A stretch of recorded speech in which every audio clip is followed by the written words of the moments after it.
لله و صلات و سلام علی رسول الله و علی آله و صحبه و موالا. انشاءالله امشب در این درسی که ما و شما یک جای میگذاریم حیات یکی از اصحاب پیامبر گرامی صلی الله علیه و سلم برای شما نقل میکنیم، همچون درسش میگذاریم. خداوند در قرآن میفرماید که نحن نقص عليك نبأهم بالحق إنهم فتية آمنوا بربهم وزدناهم هدى. اصحاب پیغمبر گرامی صلی الله علیه و سلم مثل اصحاب کهف، بلکه از اونها بهتر یک طایفه مردمی بودند که خداوند جل شأنه همینها را برای اصلاح همین امت خلق کرد. در یک زمان خداوند همین طایفه را آورد که همون زمان عالم بسیار در یک کشماکش، در یک فتنه قرار داشت و همچنان که امروز عالم بر یک کشماکش و فتنه و جنگ و زور و ضعیف میخره و مالش میگیره، انمیخیل همون زمان بود. امپراتورای فارس نیم دنیا را تقسیم کردگی بود، مالش میخورد، و امپراتورای روم نیم دنیا را تقسیم کردگی بود که مال و چیز شو بایگریش و میخوردن. خلاصه این که عالم بر دو تقسیم بود، هر مالی که در هر منطقه میمد یا در خزانه ای دولت میدرمد یا در خزانه یک دولت دیگری. به هر حال خداوند اصحاب پیغمبر صلی الله علیه و سلم خلق کرد. انا همین انسان ها همین عالم اصلاح کردند و یگانه چیزی که عالم امروز اصلاح میکنه انسان های در کار است که مثل اصحاب پیامبر صلی الله علیه و سلم باشند. خداوند میگه که ما قصه یک گروه را بر شما میکنیم، قصه یک جماعت را بر شما میکنیم که وقتا که اونها ایمان به خدا آوردن فزیدناهم هدی، ما هدایت و راه کامیابی و راه حق و خداشناسی را باز هم پهنتر و کشاتر کردیم و اونها راه خداشناسی را تعلیم گرفتند.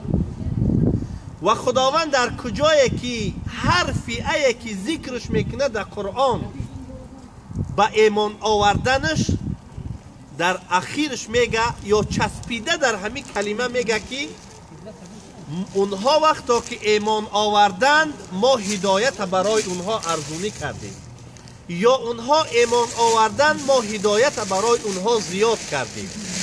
خلاصه این که عالم هم امروز احتیاج به امثال ابوبکر و عمر و عثمان و علی و طلحه و سعید ابن عامر الجمحی رضی الله عنه دارد که عالم اصلاح شود. و حیات یک از مصلحان همون زمان امشب نقل میکنیم 4 صفحه است.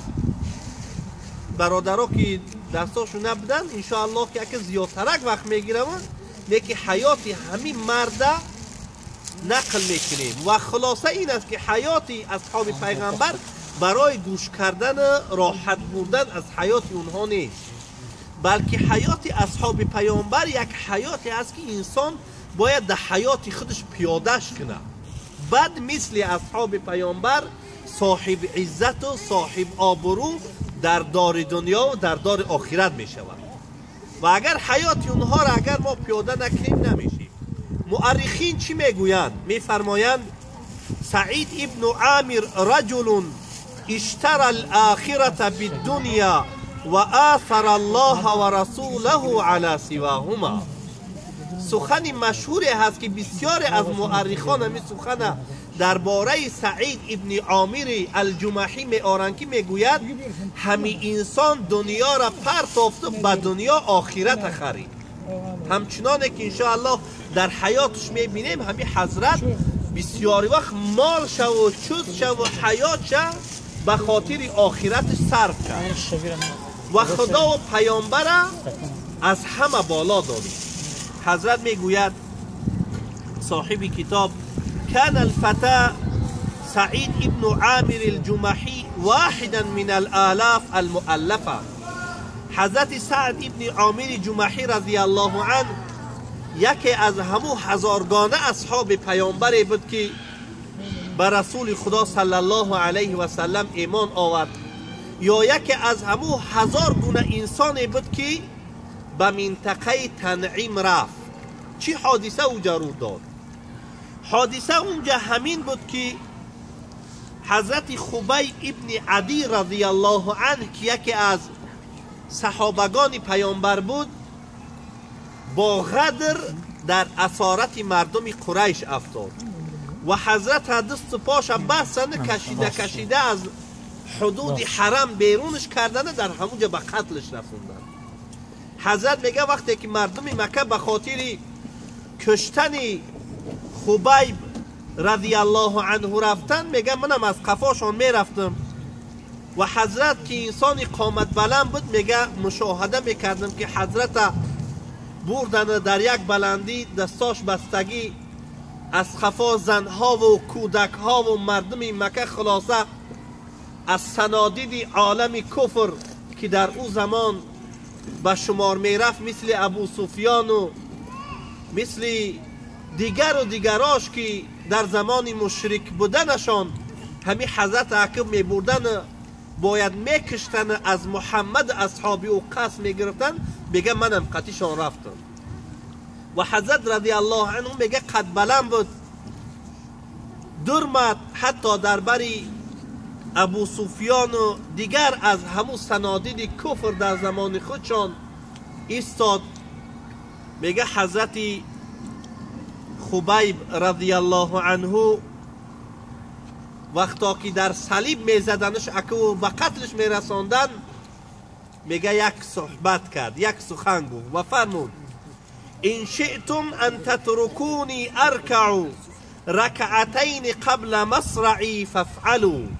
ای مردم قریش، اگر آخران صحبت ببینید که حتی در وقت سود کردنم همو گناهگارم میگن که آخران صحبت بکن، لیکن حضرت طلب کرد که برای من یک لحظه فرصتم بتیه که پیش از این که جان به آفریدگارش تسلیم میکنم 2 رکعت نماز بخوانم. و همین 2 رکعت نماز خوندن پیش از حکم قتل یا پیش از موت از همین حضرت خبیب ابن عدی رضی الله عنه یک آثار نیک برای مردم مانده است. حضرت میگوید که ثم نظر الیه، حضرت نگاه کرد به سنی حضرت عدی و هو یستقبل القبله، روش به سوی کعبت الله کرد و یصلی رکعتین. حضرت سعید ابن عامر میگه که حضرت خبیب 2 رکعت نماز خواند، یا لحسنهما و یا لتمامهما، بسیار 2 رکعت نماز زیبا و با تمکین و آرامانه و پره خواند. ثم رآه یقبل علی زعماء القوم و یقول، بعد از آن روش سن این عالم کفر و این انسانهایی که به خاطر قتل ای حضرت آوردن، میگه روش سن مردم گردان و گفت والله لولا ان تظنوا انی اتلت الصلاة جزعا من الموت لاستكثرت من الصلاة. والله ای مردم، من میدانم که شما گمان میکنه که ای ترس همین نماز شد دراز کرد، اگر همین گمانی من نسبت شما نمی بود، والله که از ایدم نماز من خوبتر بهتر میخواندم.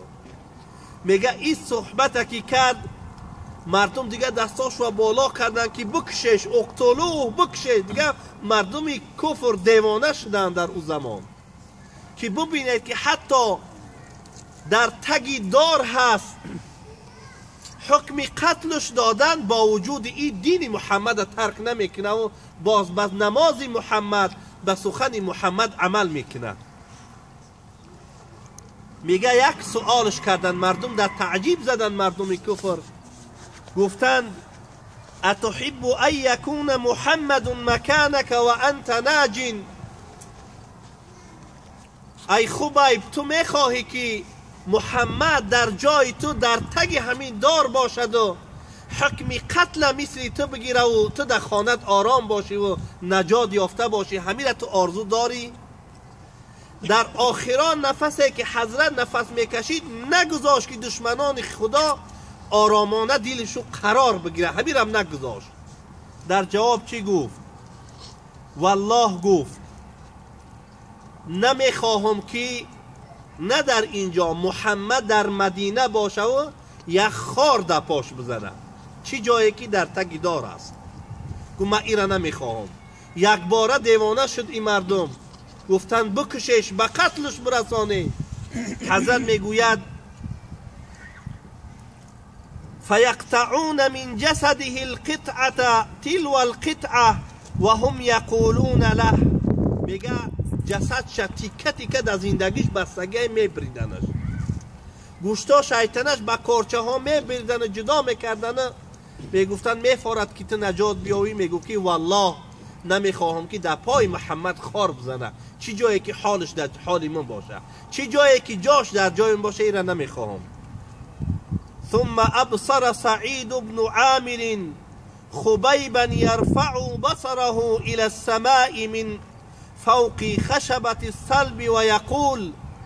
میگوید نگاه کردم که حضرت خبیب ابن عدی رضی الله عنه چشماش سنی آسمان کرد، حال آن که در همو تخته بستگی تنش تیکه تیکه بریده سهن مردم کفر قریش و میگفت اللهم احصهم عددا واقتلهم بددا ولا یغادر منهم احدا. همین دعا را میگه حضرت سعید که از زبان حضرت خبیب رضی الله عنه شنیدیم که میگفت اللهم احصیهم، خداوند از اینها تو انتقام خطا بگیر، واقتلهم بددا، یا الله از عددی همینها و از این مردم انتقام تا بگیر، اینها را چنانه بکش که قتل عبادی میگن، یعنی یگان تا از اینها را نمان. ای الله خودت از اینها انتقام بگیر.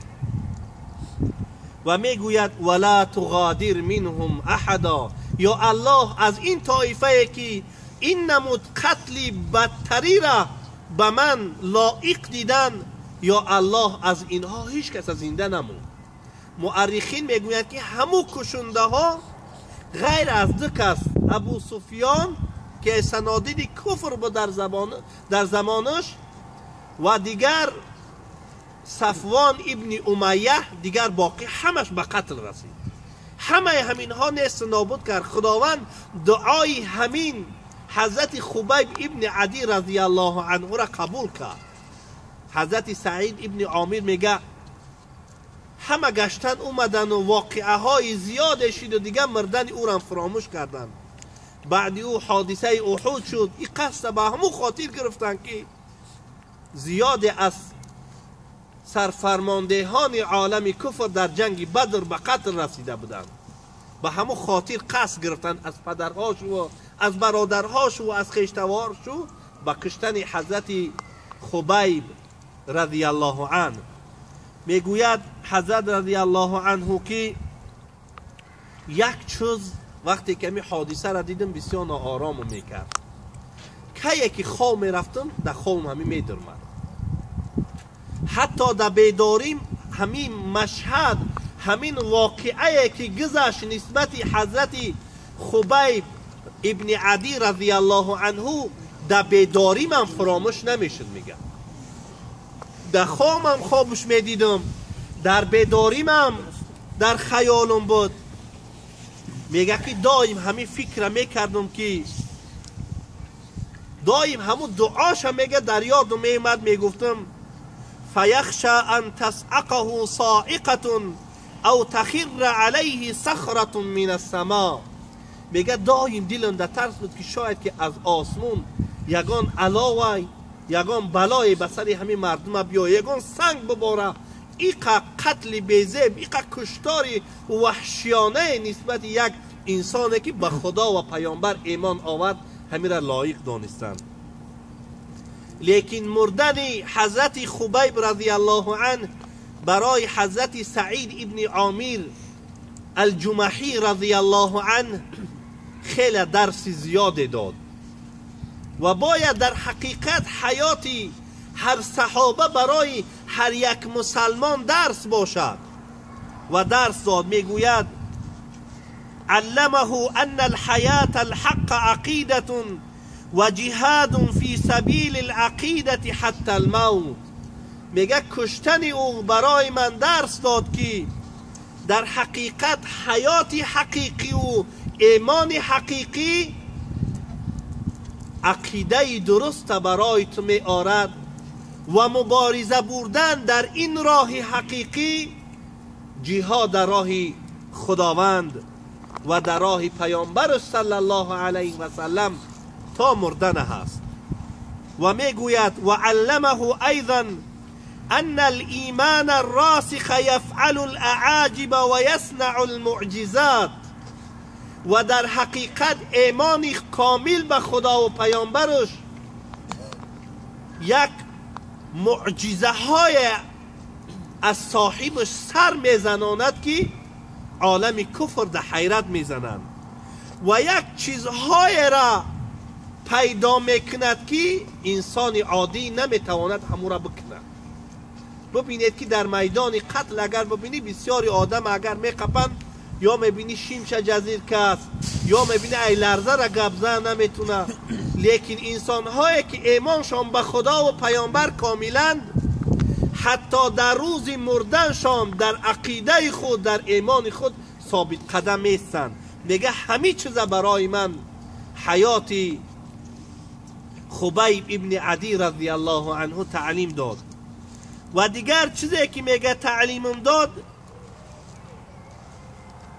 همین بود که محبتش نسبت به پیامبر گرامی صلی الله علیه و سلم که حتی به این راضی نبود که یک خار هم در پای پیامبر صلی الله علیه و سلم بخلد. و همین بود که و همین کشتن حضرت خبیب سبب شد که حضرت در محضر عام اعلان کرد که من از این دین شما بیزارم و به خدا و پیامبرش ایمان آورد و حضرت راه هجرت به سوی مدینه پیغمبر گرامی قدر صلی الله علیه و سلم پیشکش کرد و رفت. و میگه حضرت یک شمشیر در خدمت پیغمبر بعد از وفات پیامبر در خدمت ابو بکر رضی الله عنه و بعد از آن در خدمت حضرت عمر رضی الله عنه بود.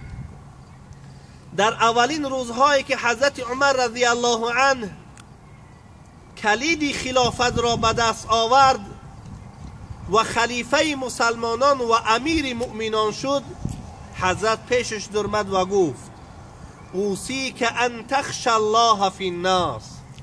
وصیت من ای عمر برای تو این است که حق مردم رعایت کن و مردم از ظلم نکنه، از خدا بترس. دویم وصیت من این است که از مردم نترس در صورتی که خدا چیزی امرت کرد نگو که من از مردم میترسم، امر خدا و پیغمبرش به جا بیار و چیزی را برای خودت و خاندان و دوست میداری برای مردم دوست بیدار و چیزی را ای عمر برای خاندانت بد میبینی برای مردم بد بین.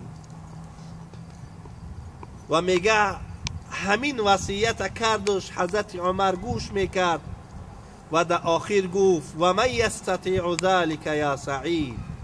ای سعید همه این نصیحت های را کی عمل کرده میتونه؟ فقال یستطیعه رجل مثلک. ای عمر انسانی که مثل تو باشه به این وصیت های من عمل کرده میشوه. انسان مثل تو باشه که خدا ولایت مردم حکمرانی مردم در دستش داد در گردنش این است که بر این نصیحت عمل کنه و مردم از ظلم نکنه. وليس بينه وبين الله احد. در حکمرانیش بین او و بین خدا هیچ کس نیست، میتونه عمل کرده، باید که عدالت و برابری را برای ملتش بیاره. گفت وقتی که این خیل باشه ای سعید، من ترا رئیس ولایت حمص میمانم. حضرت گفت یا عمر نشدتک الله نشدتک الله، ای عمر به خاطر خدای کار نکن، من رئیس ولایت نمون، شاید که مال دنیا من از راه خدا و پیغمبر دور میکنه، من ای کار نکن. گو وقتا که نصیحت میکنی، وقتا که امور مسلمان ها را در گردن مانده و مرا همچون یک رئیس و یک پریزیدنت و یک امیر انتخاب کرده، پس در این کار مرا کمک کنی. در گردنش ماندش، حمصش رای کرد. سالها گذشت و یک جماعت از رفیقان حضرت عمر پیش حضرت عمر آمدند. حضرت عمر گفت که نامهای کمبغلهای شهر حمص بنویسید، در یگان کمک از طرف دولت اسلامی برای اونها روان کنیم. در سرلوحه مردم کمبغل نام سعید ابن عامر الجمحی رضی الله عنه نوشته بود. گفتن سعید ابن عامر کی است؟ گفت امیر ما هست.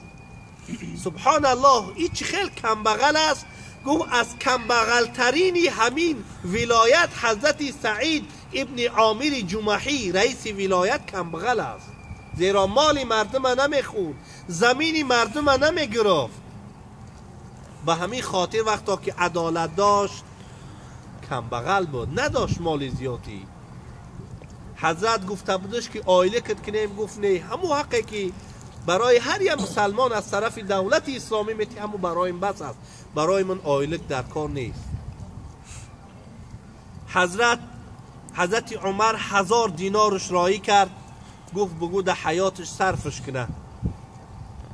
بگه وقتا که این دینارها رسیدن، گرفت ای پیشش تیرشون کرد و هو یقول انا لله و انا الیه راجعون، ما از خدا هستیم و به سوی خدا باز میگردیم.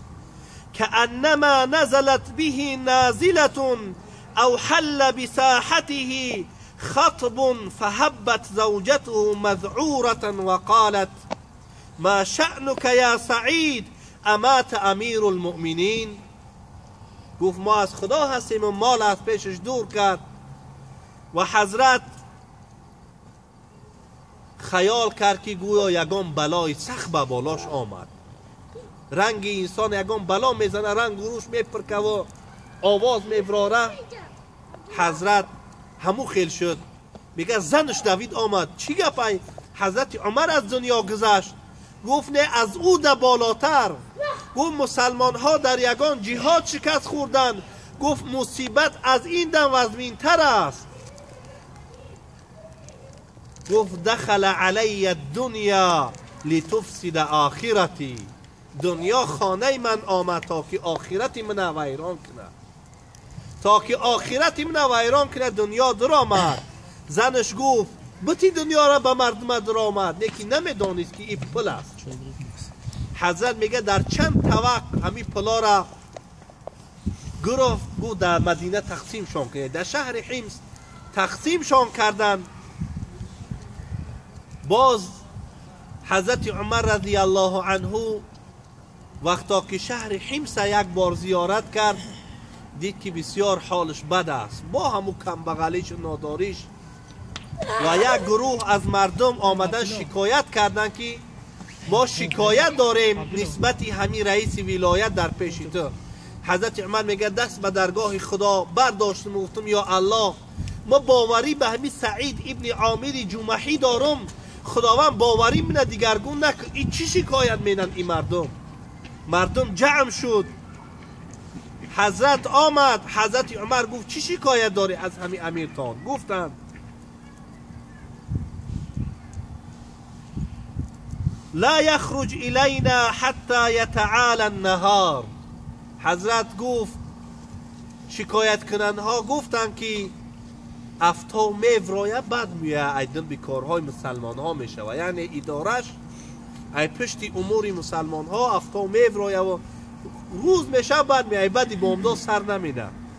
گفت ما تقول فی ذلك یا سعید، جواب شبتی سعید میگه خب کرد و گفت والله اینی کنت اکره ان اقول ذلك، والله که من نمیخواستم که همی سیر مفاش کنم نه که همی را میگم، اما و اینه لابد من، وقتا که باید همین مردم جواب شو بگیرند، فانه لیس لاهل خادم، در خانواده من یگان خدمتگار نیست زنم طاقه های، فاقوم فی کل صباح فاعجن لهم عجینهم، هر صباحی میخیزم خمیر میکنم، خمیر میرسه او خمیر راست میکنم، بعد از آن میبندمش کارم که خلاص شد بعد بیرون میبرم. باز گفتن شکایت دیگر داریم. گفت چی شکایت؟ گفتن که در شب کسی که میره در خانهش میزنه جوابش نمیتیه. میگه حضرت که ای سعید جواب شان بودی برای چی شب مردم خانت میاد جواب شان نمیتی؟ گفت همیرم نمیخواستم مردم بفهمن نه که ضرور موندم میگم والله که روز در خدمت مردمم شوم برای خدا قرار دادم و در عبادت هستم، نمیخوام که روم از پیشگاه خدا بگردانم و برم پیش مردم دراش و درش و هوی کنم. باز حضرت میگه که باز شکایت دارند. گفت چی شکایت؟ گفت که در یک ماه 30 روزه 29 روز میفروید در خدمت و یک روز گم میشه نمیفروید یک روز.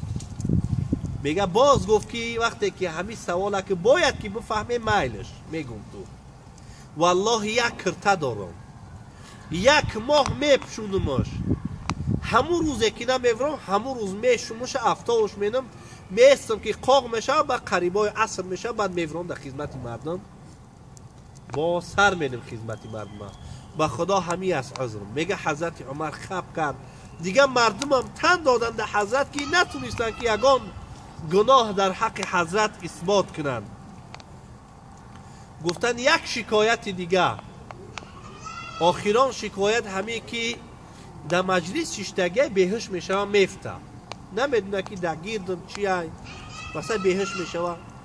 حضرت گو ایرم گفتنی نبدم نیکه که میگم گفت بهش شدن من سببش همون وقتی که مشرکای مکه حضرت خبیب ابن عدی را به قتل رساندن همون واقعه را دیدم تا حاضر والله همون واقعه در یادم بزنه بگم خدا من نمیبخشه که من همون را نصرت ندادم از چنگال همون ظالم ها خلاصش نکردم والله که عذاب خدا بر من از خدا من نمیبخشه. بگه همین در یاد میزنه هاش میروه که خدا من نمیبخشه. ببینید که هر یک واقعه برای حضرت سعید ابن عامر الجمحی رضی الله عنه درس شد. حتی ببینید که به خاطر این که یک مظلوم بیچاره را کمک نکرد از ترس خدا را هوشش میرفت. و حضرت میگه که حضرت عمر بعد از این واقعه باز 1000 دینار دیگهش داد. گفت در خانواده صرفش که زنش ای خرسندی را دوید اومد دیگه گفت که خیلی کار نمینه که در خونه خودی میگیریم دیگه خمیرم همون مینه و کار خودرم همون مینه. گفت آیا نمیخواهی ای زنک جان که یک چیزی میگم که از ایده بهتر خوبتر ای؟ گفت چی؟ گفت بیا همین 1000 دینار به خدا را قرض میدیم. من ذا الذی یقرض الله قرضا حسنا، کی هستند او بندگان خداوند که خدا را قرض حسنه میتیم؟ بیا قرض حسنش میتیم خدا را تا که در آخرت بگیریم این دنیا میگذره. میگه زنش راضی شد ای همون مجلسش ناخسته همون 1000 دینار باز میگه در راه خداوند تقسیم کرد و بر او آیتی که خدا میگه که حاجتی برادران خیش را از خود بالا دانستند با وجود ای که خود حاجتمند بودند، بر همین آیت عمل کرد و از زمره همون انسان‌های شد که خداوند در قرآن اونها را صفتی نیک کرد. اللهم بارا خدایا از اصحاب پیامبر راضی باش و حیات اونها را برای هر یک ما و شما طالب علمان یک درس بگرداند که از حیات اونها درس بگیریم و حیات اونها را برای ما و شما پیاده بگرداند. و صلی الله تعالی علی خیر خلقه محمد و آله و صحبه اجمعین برحمتك یا ارحم الراحمین.